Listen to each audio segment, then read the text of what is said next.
নমস্কার বন্ধুরা, এই স্পেস টেকনিক্যাল চ্যানেলে আপনাদের সবাইকে স্বাগত।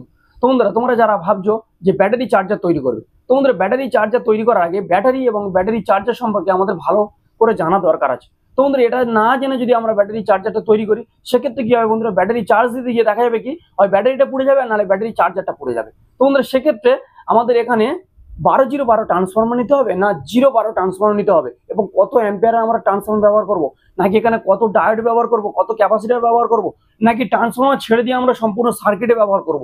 তো বন্ধুরা, আজকে আমি পুরো ফুল ডিটেলসে ব্যাটারি চার্জার তৈরি করার সম্পর্কে পুরো ফুল ডিটেলসে বলবো।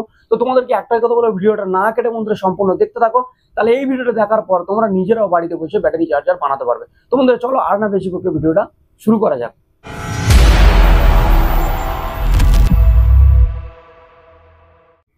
তো বন্ধুরা, প্রথমেই আমরা আসছি চার্জার, ব্যাটারি চার্জার যেটা আমরা বানাবো, সেই ব্যাটারি চার্জারটা কি সার্কিট নেব নাকি ট্রান্সফরমার দিয়ে দেবো।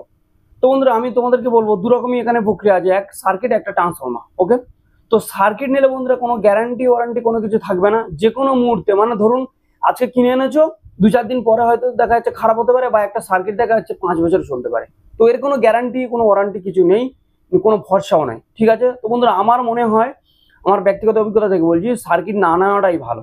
ঠিক আছে, তবু যদি সার্কিট কেউ নিতে চাও, মোটামুটি এখানে 4 অ্যাম্পিয়ারের 12 ভোল্ট 4 অ্যাম্পিয়ারের সার্কিট নিতে হবে। ওকে বন্ধুরা, তবে কিন্তু ওই 12 ভোল্ট ব্যাটারিটাকে মোটামুটি ঠিকঠাক চার্জ করা যাবে। তো এরপর আসছে বন্ধুরা যেটা আছে ট্রান্সফরমার। তো বন্ধুরা, ট্রান্সফরমার দিয়ে বানালে মোটামুটি সব থেকে বেস্ট হবে। তো এটা যদি ট্রান্সফরমার দিয়ে বানাও, আমার মনে হয় এটা 5-7 বছর আরামসে চলে যাবে, কোনো সমস্যা হবেই না। সেকেন্ড আসছে বন্ধুরা, 12-0 ট্রান্সফরমার নেবে নাকি 12-0-12 ট্রান্সফরমার নেবে। তো বন্ধুরা, এই দুটো ট্রান্সফরমার হয় চার্জিং এর ক্ষেত্রে। এই ট্রান্সফরমার দুটোর মধ্যে কোন ট্রান্সফরমারটা নেবে, এবং আমি এখানে যেটা বলছি সেই ব্যাটারিটি কিন্তু 12 ভোল্টের ক্ষেত্রে বলছি বন্ধুরা।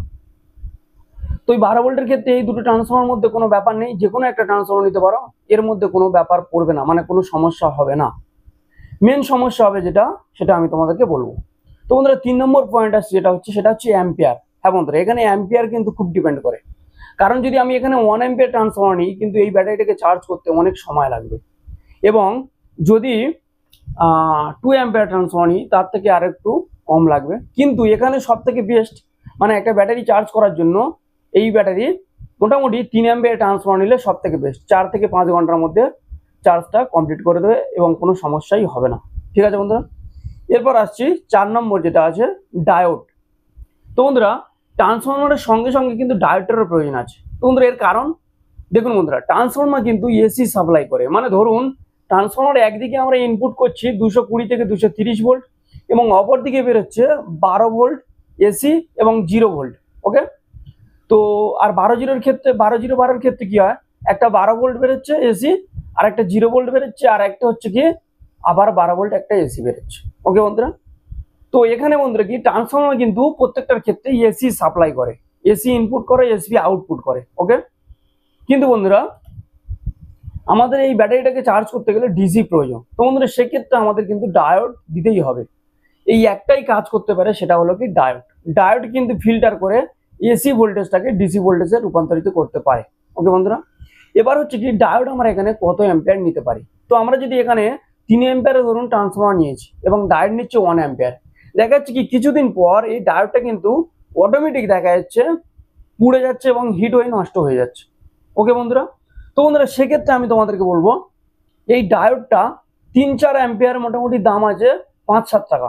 সেক্ষেত্রে মোটামুটি 6 অ্যাম্পিয়ারের ডায়োড নিয়ে নাও, সেটা 10 টাকা পড়বে। ইলেকট্রনিক্স মানে যেটা বাইরের মার্কেট বলছি, সেটা বাইরের মার্কেট থেকে সব থেকে বেশি দাম হলে 10 টাকা পড়বে। ওকে বন্ধুরা, সেই 10 টাকা ডায়োড আমাদের 4টে নিতে হবে। তো বন্ধুরা, সেক্ষেত্রে আমাদের 12-0-12 ক্ষেত্রে কিন্তু দুটো ডায়োড লাগছে, আর 0-12 ক্ষেত্রে কিন্তু 4টে ডায়োড লাগছে। ওকে বন্ধুরা, এরপর আসছি বন্ধুরা যেটা আর একটা ভূমিকা রয়েছে, সেটা হচ্ছে ক্যাপাসিটার। তো বন্ধুরা, ট্রান্সফরমার থেকে তো আমরা এসি সাপ্লাইটাকে ডিসি রূপান্তরিত করে নিয়েছি, কিন্তু ডায়োড কিন্তু ফুল এসিটাকে পুরো ক্লিয়ার করতে পারে না। কিছু কিছু হালকা এসি ওই ছাঁকনি দিয়ে বেরিয়ে আসে, মানে ডায়োডের ছাঁকনি দিয়ে। ওকে, সেই ছাঁকনি দিয়ে আমাদের ফিল্টার করার জন্য আরো একটা জিনিস ব্যবহার করতে হবে, সেটা হচ্ছে ক্যাপাসিটার। তো ক্যাপাসিটারটা বন্ধুরা ব্যবহার করলে কি হবে, এর যতটুকু এসি সাপ্লাই ওই ডায়োড থেকে বেরিয়ে আসছে, সেটাকে কিন্তু সেই ক্যাপাসিটার নষ্ট করে দেবে, এবং ডিসি সাপ্লাইটাকে আরো ভালোভাবে ফিল্টার করে ক্লিন করে আরো ভালোভাবে সামনের দিকে পাঠাবে, এবং ক্যাপাসিটার কিন্তু ডিসি ভোল্টেজটাকে স্টোর করে রাখে। ওকে, এরপরে বন্ধুরা তোমরা যদি মনে করো যে কয়েল ব্যবহার করবে, একটা কয়েলও ব্যবহার করতে পারো। তো আমাদের নর্মালি চার্জিং এর ক্ষেত্রে এই ডায়োড ক্যাপাসিটার দিলে এনাফ, আর কিছু লাগবে না। ওকে বন্ধুরা, এরপর বন্ধুরা আসছি কোন কোম্পানি ট্রান্সফরমার নেবে। ওকে, তো যেটা আমার এখানে মূলত আমি মেন জানি, মানে আমি 10 থেকে 12 বছর একটা ট্রান্সফরমার ব্যবহার করছি, এবং বন্ধুরা এই ট্রান্সফরমার কিন্তু প্রত্যেকটা কাস্টমারকে আমি বলি নিতে, এবং অনেক কাস্টমারকে আমি দিয়েছি এই ট্রান্সফরমার কোনো প্রবলেম ছাড়া, মানে এখনো পর্যন্ত সেই কাস্টমারের কোনো প্রবলেম নেই। সেই ট্রান্সফরমার হচ্ছে বন্ধুরা বেকো, বেকো কোম্পানি বলে একটা ট্রান্সফরমার পাওয়া যায়। যদি তোমরা কলকাতা চাঁদনি মার্কেটে এখানে থাকো, তাহলে বেকো কোম্পানির ট্রান্সফরমার তোমরা এখানে কিনতে পারো 3 অ্যাম্পিয়ার, মোটামুটি 500-550 টাকা নিতে পারে।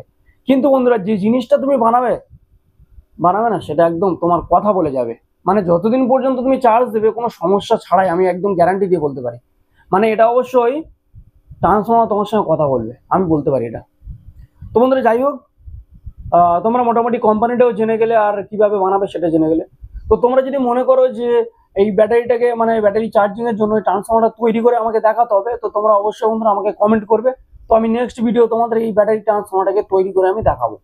আর বন্ধুরা তোমাদেরকে একটাই কথা বলে, যদি ভিডিওটা ভালো লাগে অবশ্যই একটা লাইক করবেন, শেয়ার করবেন, এবং পরবর্তীকালে আরো ভালো ভালো ভিডিও পেতে চ্যানেলটাকে অবশ্যই সাবস্ক্রাইব করবেন। ধন্যবাদ বন্ধু।